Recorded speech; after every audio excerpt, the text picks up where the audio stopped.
তেহরানের রাজপথে রাজকীয় জানাজা, আকাশে পতাকার ঢেউ, আর তার মাঝেই ভেসে এলো এক ঘনীভূত ঘোষণা। ইরান সফল হয়েছে, আর সফলতাই তাদের ভবিষ্যৎ।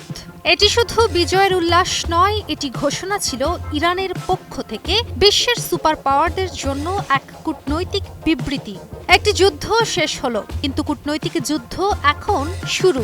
আর সেই লড়াইয়ের সামনে দাঁড়িয়ে আছেন আইআরজিসি কুদস ফোর্সের প্রধান ব্রিগেডিয়ার জেনারেল ইসমাইল ঘানি। তার বার্তা স্পষ্ট, ইরান হারেনি, বরং ইতিহাসের ঘর পাল্টে দিচ্ছে।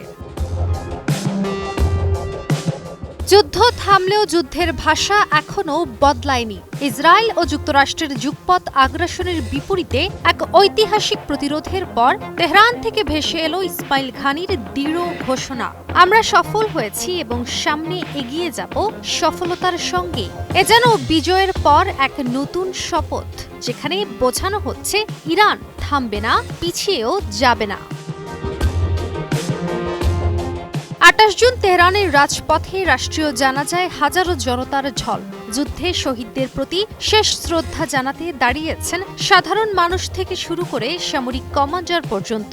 সেখানেই উপস্থিত ছিলেন আইআরজিসি কুদস ফোর্সের প্রধান ব্রিগেডিয়ার জেনারেল ইসমাইল ঘানি। তিনি স্পষ্ট ভাষায় জানিয়ে দিলেন, ইরান এখন পর্যন্ত সফল এবং ভবিষ্যতেও তারা সফলতা নিয়ে এগোবে। ঘানি শুধু সামরিক বিজয়ের কথা বলেননি, বলেছিলেন একটি আদর্শিক ঐক্যের কথাও। তিনি জানান, যদি সবাই ইসলামী বিপ্লবের নেতার দেখানো পথে চলে তাহলে সব ঠিক থাকবে। এই বক্তব্য শুধু এক সামরিক কর্মকর্তার ঘোষণা নয়, বরং এটি ছিল গোটা জাতিকে ঐক্যবদ্ধ রাখার এক গভীর বার্তা।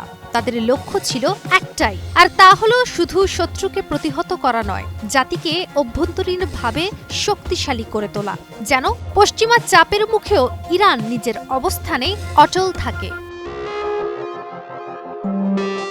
সাম্প্রতিক যুদ্ধ পরিস্থিতি ছিল নজিরবিহীন, যেখানে ইসরায়েল ও যুক্তরাষ্ট্র মিলে একযোগে আঘাত হানে ইরানের সামরিক ও পরমাণু স্থাপনাগুলোতে।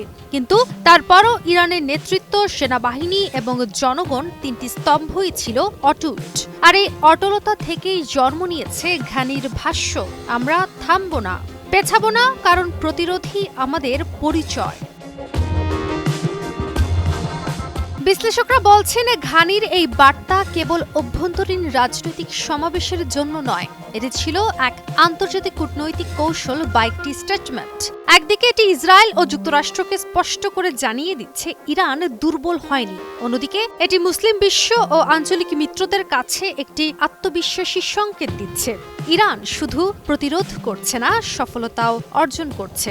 আন্তর্জাতিক রাজনীতিতে এই ধরনের স্টেটমেন্ট কখনো কেবল বক্তব্য থাকে না, এগুলো পরবর্তী প্রতিক্রিয়ার সূচনা বিন্দু। এখন দেখার বিষয়, ঘানির এই দৃঢ় বার্তার জবাবে ওয়াশিংটন ও তেল আবিব কি কৌশল নেয়। কিন্তু আপাতত বার্তা হলো, ইরান শুধু টিকে আছে এমন না, বরং তারা অগ্রসর হচ্ছে সফলতার পতাকা হাতে।